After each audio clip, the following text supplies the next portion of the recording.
Selamat pagi Bapak Ibu dan selamat pagi rekan-rekan mahasiswa. Tema kita pada pagi hari ini adalah tema yang sudah lazim. Sebenarnya nas pembacaan kita juga adalah pembacaan yang sudah lazim. Artinya apa? Hampir tiap tahun kita membaca nas ini.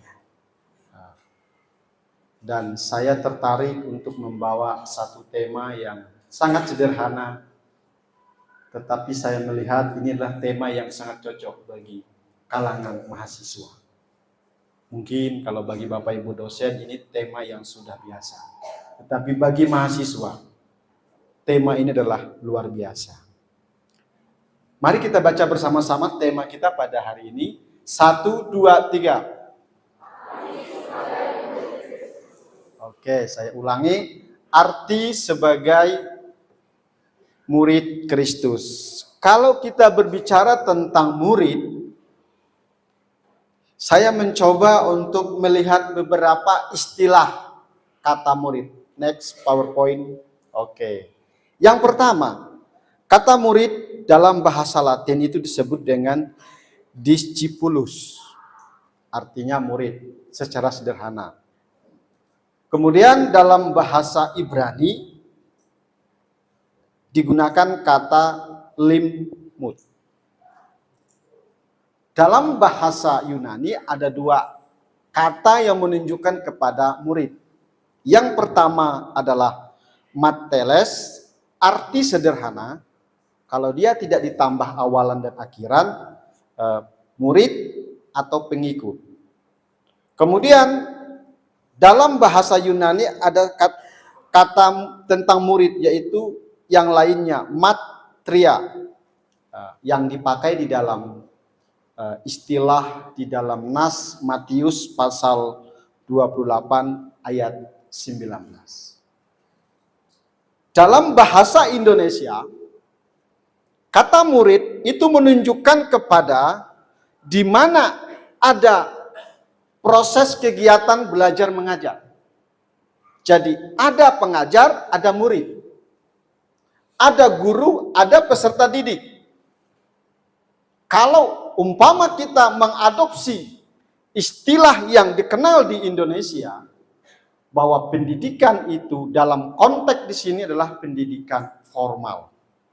Karena ada proses pembelajaran, proses kegiatan belajar mengajar.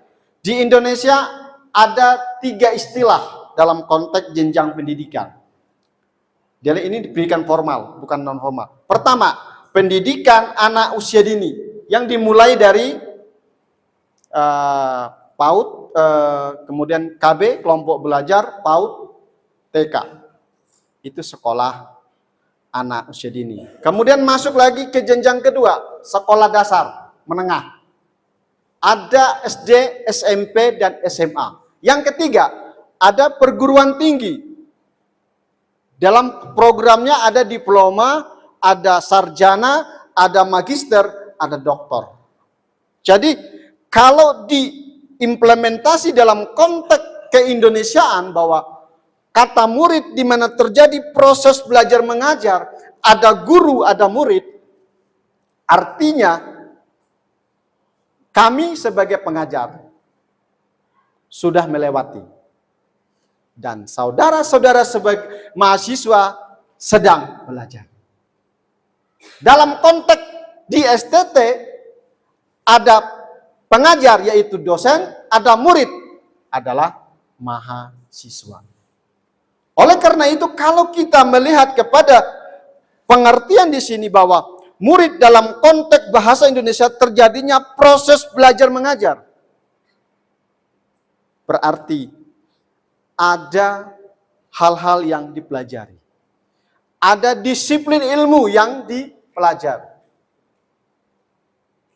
1 dari filosofi pendidikan dunia. Belajar sepanjang hayat. Artinya kalau kita sudah menyelesaikan pendidikan di suatu jenjang pendidikan, rata-rata di Indonesia saat ini berhentinya di SMA atau SMK. Setelah itu dia bekerja, sepanjang dia bekerja, dia akan belajar secara alamiah dan ada seleksi alam. Dia akan mengikuti. Kalau dia berhasil, dia akan bertahan. Kalau tidak, dia akan menyerah. Demikian juga dengan alumni-alumni yang baru diwisuda minggu lalu. Mereka akan mengikuti proses alam. Ketika mereka bertahan, menghadapi problematika dalam kehidupan dunia globalisasi, mereka akan menjadi berkat dimanapun mereka berada. Tetapi ketika mereka tidak tahan dan mereka menyerah, saya pakai kata istilah cupes, cukup sampai di situ. Dan mereka akan tidak menghasilkan apa-apa. Artinya apa? Kalau dalam konteks kehidupan alumni mereka sudah belajar secara formal, lalu mereka belajar sepanjang hayat ketika mereka mengaktualisasi disiplin ilmu mereka, baik itu rumpun teologi maupun pendidikan agama Kristen. Kembali ke pengertian murid. Jadi kalau berbicara murid dalam istilah bahasa Indonesia sangat luas artinya. Sangat banyak sekali. Ya, saya kira cukup sampai di sini saja pengertian dalam bahasa Indonesia. Kita masuk ke dalam ruang lingkup yang lebih khusus. Pengertian murid ditambah Kristus, artinya pengertian murid dalam perspektif orang Kristen. Apa itu murid dalam pengertian orang Kristen, orang percaya? Ini bukan perkataan saya, ini perkataan ahli yang saya kutip. Murid Kristus adalah orang-orang yang mau diajar dan belajar tentang kebenaran firman Tuhan dan mau mengikuti serta mengabdikan diri kepada Kristus. Pembahasaan Indonesia yang benar. Di sini ada beberapa kata yang akan kita lihat. Yang pertama adalah orang-orang yang mau diajar. Satu. Kedua, belajar. Ketiga, kebenaran firman Tuhan. Keempat, mengikuti serta mengabdikan diri kepada Dia. Siapa Dia? Tuhan Yesus Kristus. Ada 5 hal yang harus diimplementasi. Ada 5 hal yang harus dipraktekkan setiap orang-orang Kristen yang mengaku dirinya sebagai murid Kristus. Pertanyaannya bagi kita, apakah kita sudah menjadi murid Kristus? Apakah kita hanya murid sebagai simbolis? Murid Kristus hanya sebatas identitas. Tidak diterapkan. Itu yang kita akan pelajari pada hari ini. Dan arti dari 5 hal ini yang akan kita bedah, yang akan kita coba singkapkan melalui pembacaan kita pada hari ini. Kenapa? Banyak orang Kristen berkata, saya sudah Kristen sejak lahir nenek moyang saya. Tapi kehidupannya tidak Kristen. Dari mana terlihat? Dari pemikirannya tidak baik. Dari perkataannya tidak baik. Dari tindakannya tidak baik. Murid Kristus identik dengan orang Kristen yang sudah lahir baru. Yang sudah bertobat. Bukan tomat. Tobat kumat. Ini masalah yang dihadapi orang-orang percaya pada masa kini. Mudah-mudahan ini tidak terjadi di kalangan kita di tempat ini. Kalau ini terjadi, ini PR yang besar bagi para dosen. PR yang besar bagi kita untuk mengayomi, untuk mengarahkan setiap orang-orang yang punya murid Kristus identitas. Murid Kristus hanya formalitas. Murid Kristus hanya selebritas gitu ya. Hanya dikenal saja.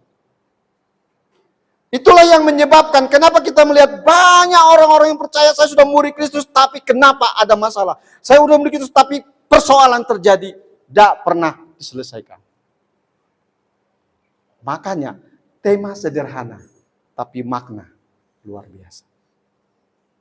Untuk menjawab penjelasan saya tadi, prolog saya tadi, preposisi yang sudah saya katakan, mari kita baca Kisah Para Rasul, pasal yang kedua, ayat 41 sampai 47. Kisah Para Rasul, pasal 2,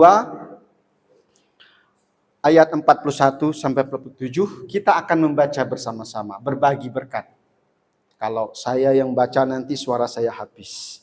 Ya, saya akan memulai. Kebetulan saya tidak bawa Alkitab, saya hanya bawa di HP dan sudah saya buka semua. Saya langsung baca ke Kisah Rasul saja. Kisah Rasul pasal 2 ayat 41 sampai 47, dimulai dari saya, kemudian jemaat Tuhan dan kita bergantian. Ayat 2, pasal 2 ayat 41 berkata demikian. Orang-orang yang menerima perkataanku ini memberi diri dibaptis, dan pada hari itu jumlah mereka bertambah kira-kira 3.000 jiwa. Jemaat Tuhan 42.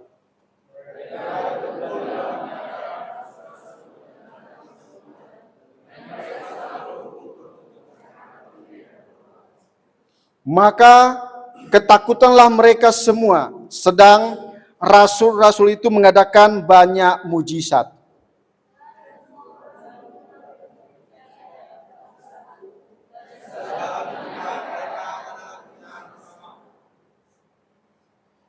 Oke, ayat berapa ya tadi Jehutannya? 45 ya? Oke. Dengan bertekun dan dengan sehati mereka berkumpul tiap-tiap hari dalam bait Allah. Mereka memecahkan roti di rumah masing-masing secara bergilir dan makan bersama-sama dengan gembira dan dengan tulus hati.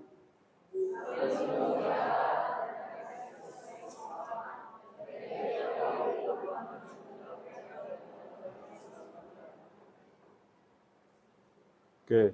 Sambil memuji Allah, dan mereka disukai semua orang, dan tiap-tiap hari Tuhan menambahkan jumlah mereka dengan orang yang diselamatkan. Saya sedang membuka ayat ini, saya akan baca sendiri supaya agak nyambung dikit, mengingat waktu juga masih banyak.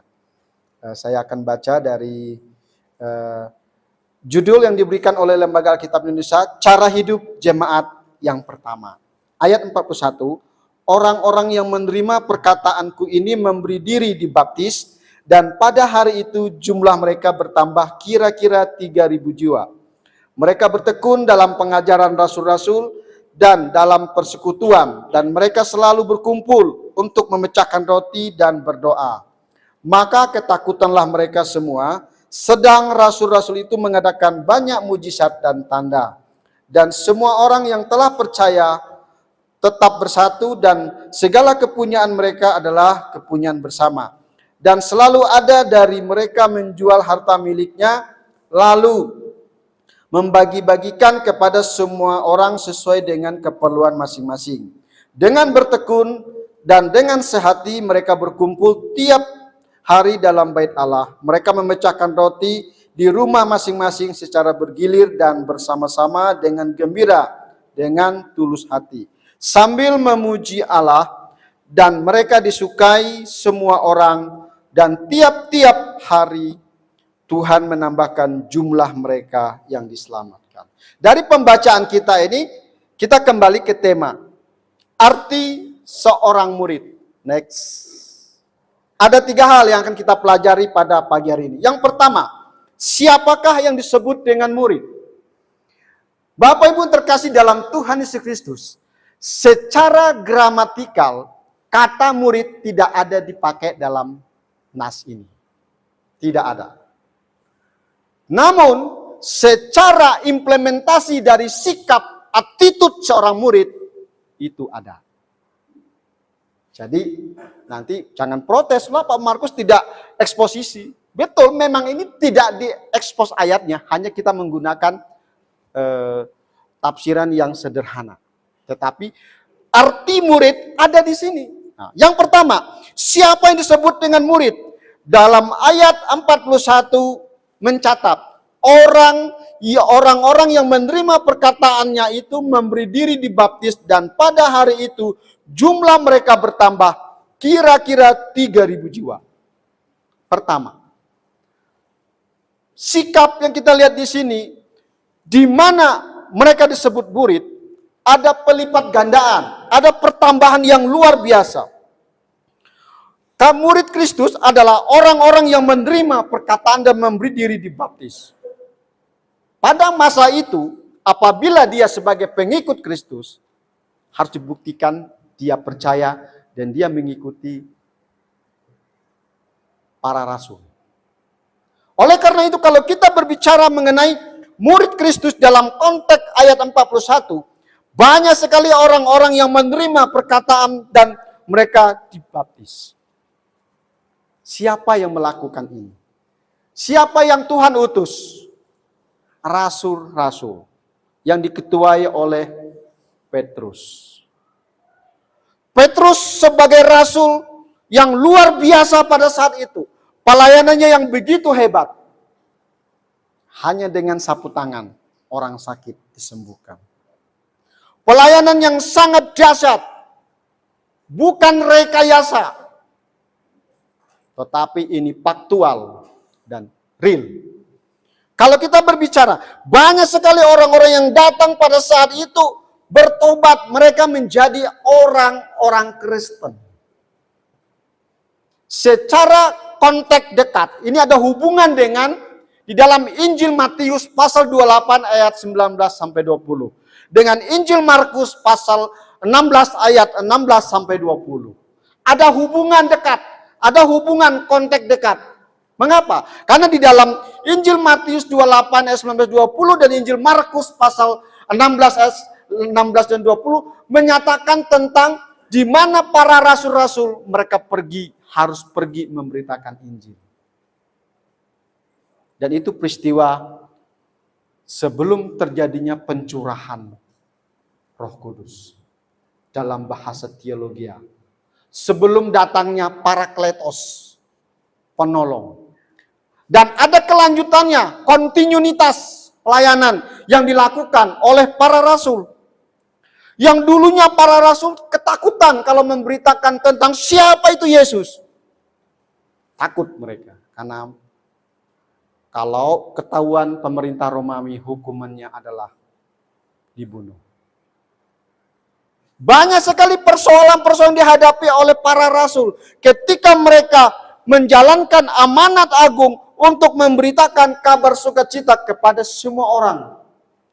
Dengan catatan, yang mau percaya. Bukan sifatnya universal, tetapi sifatnya personality. Siapa yang mau? Dalam konteks pembacaan ini banyak sekali orang berbondong-bondong dan mereka mau dibaptis. Kita melihat ada kerinduan, ada kemauan dari para orang-orang pada saat itu. Tentu secara historis, latar belakang siapa sih yang mereka yang mau bertobat? Ada orang-orang Yahudi, non-Yahudi, ada orang Romawi dan sebagainya. Pada saat itu ketika mereka mengaku sebagai murid Kristus dan mereka mau dibaptis, ada dampak yang harus mereka tanggung. Mereka harus berani bayar harga. Taruhannya tidak main-main. Nyawa. Kalau Anda di sini taruhannya apa? Hanya harga diri, hanya emosi. Sedikit kena peraturan, bilang macam-macam. Kirim WA lah, aneh-aneh. Bertobat. Sebelum kerajaan surga sudah dekat. Maksudnya sebelum itu nanti WA-nya akan dicek siapa yang ngirim. Kalau ngirim WA, identitasnya jelas dong, jangan cuma nomor palsu. Dengan Pak Markus tak cari. Jadi baru dikit aja persoalannya sudah mulai wow begitu. Itukah murid Kristus? Itu bukan murid. Seperti yang tadi saya katakan. Kalau kita bicara murid Kristus, kita harus bertanggung jawab. Tidak sembarang murid. Itulah sebabnya. Banyak yang dipanggil, sedikit yang diwisuda. Artinya apa? Nanti yang datang ini 30, yang diwisuda nggak mungkin 30. Kalau nggak percaya, buktikan saja.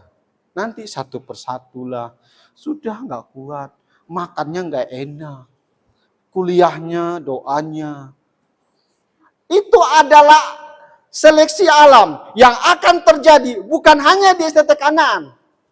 98% hampir di semua STT, khususnya di Indonesia. Kenapa? Karena dimulai dari hati yang belum siap menjadi murid. Tidak seperti jemaat mula-mula. berani menghadapi resiko. Disuruh kerja bakti. Wah, itu rumah saya nggak pernah kerja bakti. Suruh piket, nggak mau, sama ya. Disuruh doa, ya sama ya. Tapi itu adalah proses seorang murid. Kalau mau menjadi guru, alami dulu proses seorang murid. Tidak ada guru tanpa menjadi murid. Oleh sebab itu kita belajar dari sikap hidup jemaat mula-mula. Mereka mengaktualisasi sikap hidupnya. Kemudian, kalau bicara murid, Kristus adalah tentu orang yang sudah percaya. Pertanyaan bagi kita, sudahkah kita bertobat? Dan sungguh-sungguh sudahkah kita menerima Yesus? Sungguh-sungguh. Konteks baptis di sini, dalam pembacaan kita, mereka memang habis percaya langsung dibaptis. Tapi di gereja di Indonesia hari ini kan banyak aturan main. Baptis itu karena ada seremoni. Dan ada tuntutan aturan organisasi gereja. Itulah sebabnya kadang-kadang kita sudah dibaptis tapi belum bertobat.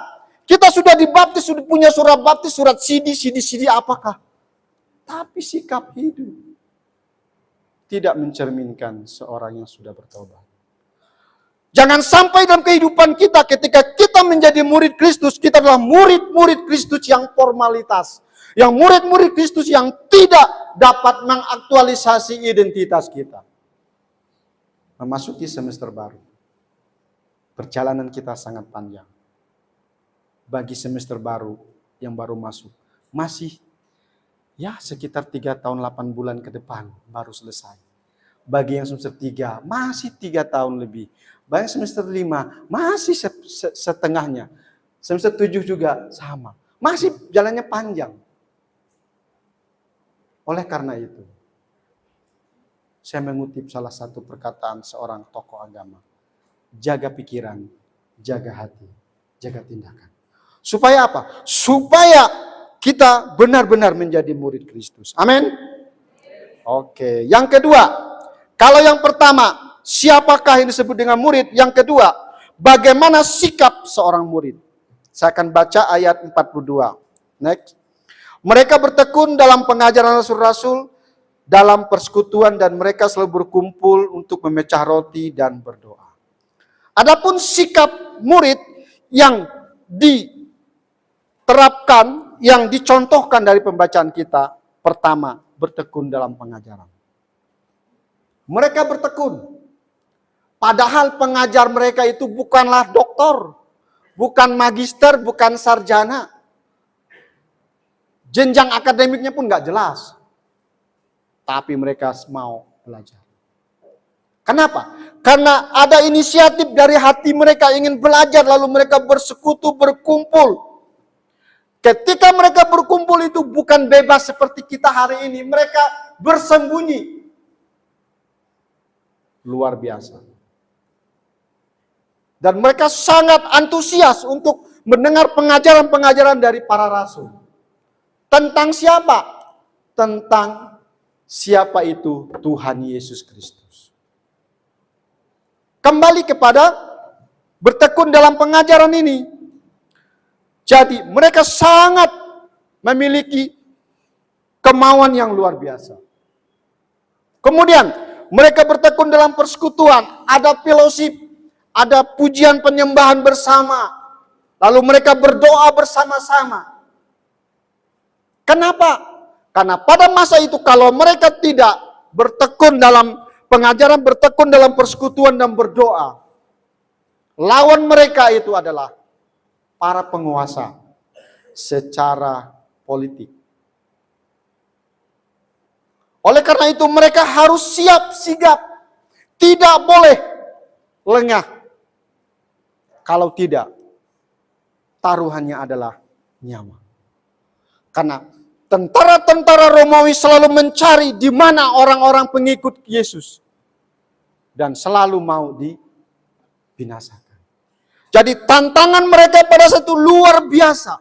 Tidak biasa-biasa. Dan tantangan mereka sangat dahsyat. Karena sekali terpleset, taruhannya adalah nyawa. Kemudian mereka ada kebersamaan. Kebersamaan yang luar biasa kalau kita membaca ayat 42. Di mana mereka menjual harta bendanya, lalu mereka pakaikan untuk kebutuhan bersama. Tidak ada punya si A, si B. Memang di sini menjadi problem ketika kita mengeksposisi ayat ini.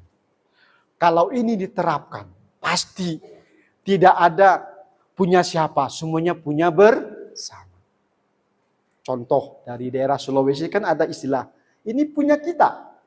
Kita dalam bahasa Indonesia itu kan bersama. Tapi dari beberapa suku di Sulawesi, punya kita, ini punya saya. Kalau ini diterapkan, wow, luar biasa. Hari ini ya, di asrama ya. Nanti tidak ada yang umpet-umpetan makanan, karena semuanya punya bersama. Ya, kembali ke dalam sikap seorang murid yang pertama. Bertekun dalam pengajaran, bertekun dalam persekutuan, bertekun dalam doa, bertekun dalam kebersamaan. Bagaimana penerapan dalam kehidupan kita sebagai mahasiswa, sebagai orang percaya, sebagai murid Kristus? Sudahkah kita bertekun dalam pengajaran? Oke, semester yang kemarin sudah, tapi ada masalah. Kenapa nilai-nilai banyak yang hancur? Berarti tidak bertekun dong dalam perkuliahan. Kenapa tugas-tugas pada terlambat dikumpulkan? Alasannya sibuklah. Tapi kenapa main HP online terus sampai jam 11, jam 12? Why? Ono opo itu? Ya? Nilainya anjlok. Tapi medsosnya update terus. Ya, ini realita. Kalau saudara berteman dengan Pak Markus, bisa dicek. Dilacak, ini lagi online. Di Facebook, di WA, WhatsApp ketahuan semua. Ya kan? Tapi kenapa tugas terlambat? Alasan tidak ada laptop. Tapi online jalan terus. Mumpung masih ada waktu memperbaiki. Jangan sampai di semester depan sikap ini terjadi lagi. Kumpul tugas tepat waktu. Ada beberapa dosen yang tidak mau tahu. Terlambat, selesai. Tapi ada beberapa dosen yang punya kasih karunia. Jangan gunakan kesempatan yang karunia ini. Kenapa? Bukan berarti tidak boleh. Akan membuat Anda tidak bertanggung jawab. Jangan sampai nanti ke proposal skripsi, podoai, sama saja. Satu. Jadi mulailah semester ini bertekun dalam pengajaran. Mengikuti perkuliahan. Kerjakan tugas. Yang lainnya tinggalkan. Pacar nomor 2. Status nomor 3. Ya, utamakan belajar. Pacar di Kanaan bisa putus. Nanti Anda tamat nikah dengan orang lain. Di Kanaan ngomong, ya babe, ya say lagi masih mahasiswa. Belum boleh pacaran lagi. Harus belajar dulu. Kalau kita pinjam istilah Pak Yang, sungguh-sungguh. Jadi harus sungguh-sungguh. Bapak Ibu dan saudara-saudara. Kalau kita menjauhi persekutuan dan doa, kita akan menjadi kanker rohani alias garing. Dari garing muncul emosi stabil. Ini hukumnya rohani loh ya. Bukan psikologi. Hukum rohani, utamakan Tuhan, baru yang lainnya lewat. Baru ngikuti. Kalau kita tidak mau ikut persekutuan, tidak mau berdoa, pasti nanti dampaknya kepada emosi. Esmos. Suka cepat emosi. Sebelum ini terlambat, masih ada waktu 6 bulan membuktikan. Buktikan. Rajin-rajinlah ikut berdoa dan persekutuan. Mudah-mudahan nanti dari bidang Wakat 3 diberi reward. Lulusan lagi ya, mahasiswa teladan yang berdoa. Nah, kasihlah itu nanti berapa lah, sertifikat lah, gitu ya. Dibawa ke sini, oh lulusan terbaik. Bukan hanya IP terbaik, tetapi lulusan terbaik. Kenapa? Sekolah teologi ini bukan nomor 1, tapi hati dan rohani. Banyak sekali orang-orang dengan tamat IPK, 4,0393837. Tapi di pelayanan tidak menjadi apa-apa. Karena hanya menekankan kognitif. Tetapi spiritualitas tidak. Oleh karena itu, dalam konteks konsep sekolah teologi, spiritualitas, attitude itu nomor 1. Dan sikap dan skill itu mengikuti. Menurut survei, orang-orang sukses adalah dimulai dengan karakteristik yang baik. Bukan indeks prestasi yang tinggi. Apakah tidak boleh IP tinggi? Boleh, tetapi harus seimbang. Oleh karena itu, selain tadi rajin kuliah dan juga rohani Anda harus sehat walafiat. Kalau tidak sehat walafiat, itulah yang terjadi persoalan-persoalan dalam kehidupan Anda. Sedikit-sedikit esmos, sedikit-sedikit besoknya. Yang begini harus bertobat. Kalau tidak, bagaimana kita membuktikan sikap sebagai murid Kristus? Oleh karena itu, poin penting dari murid Kristus adalah di mana kita bisa mengaktualisasikan sikap hidup kita dalam kehidupan sehari-hari. Kalau kita sebagai mahasiswa, ya kita sebagai mahasiswa. Kalau kita sebagai dosen dan karyawan, ya sebagai dosen dan karyawan. Lalu yang terakhir, kalau yang kedua, bagaimana sikap seorang murid Kristus? Yang ketiga, dampak dari sikap seorang murid Kristus. Saya akan baca ayat yang ke-47. Sambil memuji Allah dan mereka disukai semua orang. Dan tiap-tiap hari Tuhan menambah jumlah mereka dengan orang yang diselamatkan. Artinya ada penambahan yang luar biasa. Memang pada saat itu bahwa dari hasil pelayanan Petrus dan kawan-kawan ada penambahan pelipat gandaan yang luar biasa. Sampai kepada eranya Rasul Paulus. Luar biasa. Kenapa? Karena Tuhan menolong mereka dan Tuhan memampukan mereka. Dan juga banyak orang-orang yang rindu untuk menjadi murid Kristus. Dan yang ketiga ini adalah dampak dari para murid-murid yang sudah dimenangkan oleh Petrus dan kawan-kawan. Kehidupan mereka menjadi berkat dan tiap-tiap hari jumlah mereka ditambahkan. Ada kata kunci di sini. Tiap-tiap hari jumlah mereka ditambahkan. Luar biasa. Mengapa? Karena penambahan jumlah yang tidak seperti biasanya. Kalau kita membaca dalam tulisan Rasul Paulus luar biasa. Tetapi itu berawal dari Kisah Rasul. Kisah Rasul adalah penginjilan yang pertama yang luar biasa hebat. Kenapa? Karena para rasul tidak semua memiliki latar belakang pendidikan yang luar biasa, yang seperti Rasul Paulus. Kalau Rasul Paulus itu adalah seorang ahli teologi, ahli filsafat, ahli hukum, dan ahli beberapa hal. Dia memang orang yang terdidik dari komunitas Sanhedrin. Orang terpandang di Israel. Tapi kalau Paulus dan kawan-kawan tidak seperti Paulus. Ada yang dari penyala ikan. Yang pekerjaannya biasa-biasa saja. Dan Tuhan mau pakai mereka. Kemudian dari hasil pelayanan mereka banyak jiwa-jiwa dimenangkan. Dari hasil pemuridan mereka banyak orang juga yang dimuridkan. Kalau kita mau dipakai Tuhan sesuai dengan passion kita yang Tuhan taruhkan bagi kita, kita harus berdampak. Kalau tidak, jangan bermimpi. Sekali lagi, kalau kita mau dipakai Tuhan sesuai dengan passion kita masing-masing, kita harus berdampak. Oleh karena itu, marilah kita mengaktualisasi sikap hidup kita dimanapun kita berada, agar orang-orang menyukai, senang dengan kita. Seandainya kalau kita berada di suatu komunitas, ada orang yang tidak senang, tidak suka, introspeksi diri. What? I personality. Ada apa dengan pribadi kita? Oleh karena itu, sebelum kita bisa menjadi berkat bagi orang lain, kita harus tahu apa yang menjadi masalahnya. Kalau kita sudah tahu, berarti kita harus merubah.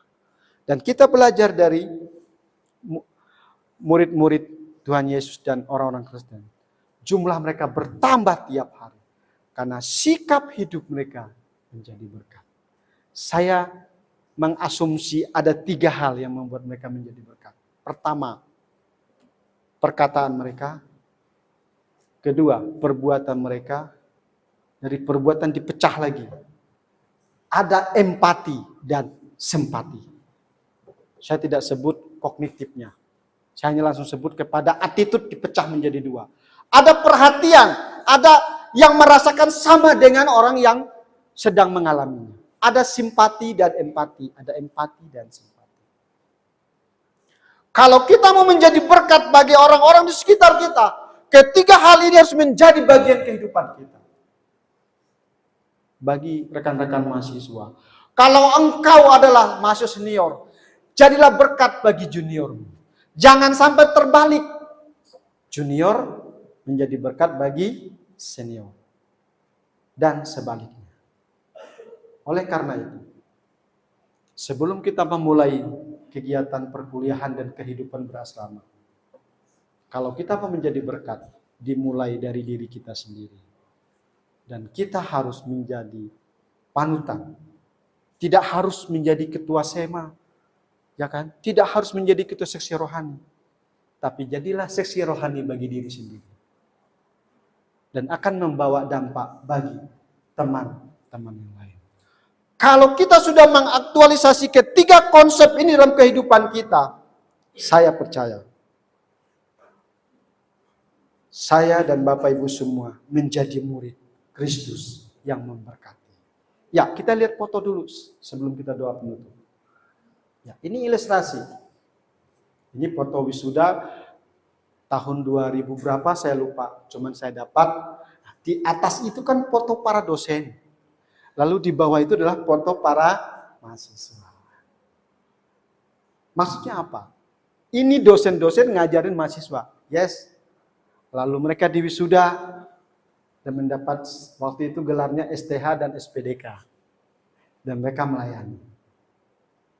Jadi ada dosen, ada murid. Maksud saya, perjalanan Anda masih panjang. Kalau mau sampai ke garis finish 2 di bawah ini, jadilah murid yang baik. Dan menjadi berkat. Dalam setiap aktivitas. Secara khusus ketika kita menjalani semester-semester yang akan datang. Amin. Mari kita